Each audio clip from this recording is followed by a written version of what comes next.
السلام علیکم ورحمت الله وبرکات. ګرانو لیدونکو یو ځل بیا ښه راغلاست. نن به په جرمني ژبه کې د بدن د غړو نومونه وپیژنو. هیله ده چې ویډیو راسره تر پایه وګورئ. په جرمني ژبه کې د بدن غړو ته دی کوپاتایله ویل کیږي. دی کوپاتایله د بدن غړي. der کوپا بدن.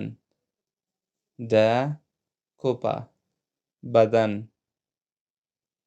der Kopf سر. der Kopf سر. das Gesicht مخ یا صحرا. das Gesicht مخ یا صحرا.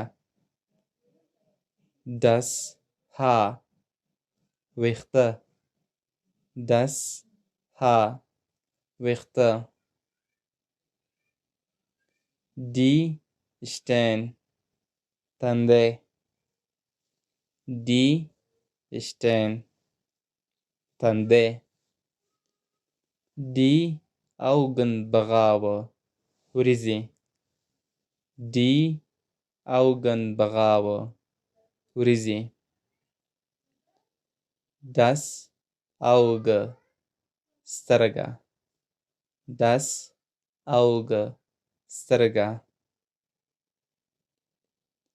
das Augenlid پشت چشم. das Augenlid پشت چشم. die Wimper باڼه. die Wimper باڼه. die Nase پوزه. die Nase پوزه. die Wange غومبري. die Wange غومبري. der Mund خوله. der Mund خوله. die Lippe شونډې. die Lippe شونډې. der Zahn غاښ. der Zahn غاښ. das Kinn زنه. das Kinn زنه. der Hals غاړه. der Hals غاړه. das Ohr غوږ. das Ohr غوږ.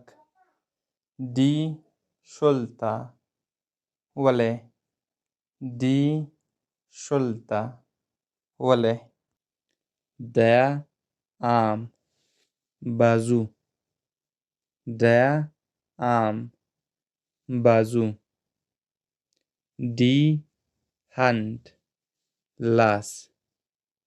die Hand لاس. der Bauch خېټه. der Bauch خېټه. der Rücken ملا. der Rücken ملا.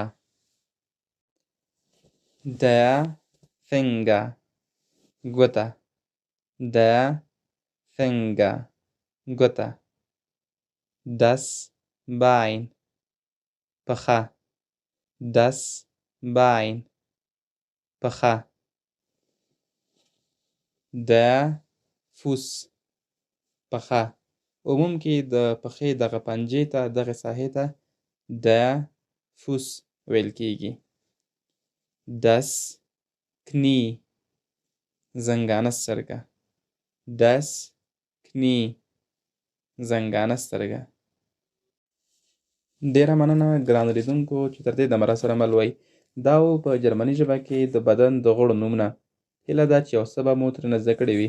که لا تراوسه مو زموږ د یوټیوب چینل نه وي سبسکرایب کړی، هیله ده چې همدا اوس یې سبسکرایب کړئ. تر بیا مو په لوی او بخښونکي رب سپارم. bis bald. Tschüss.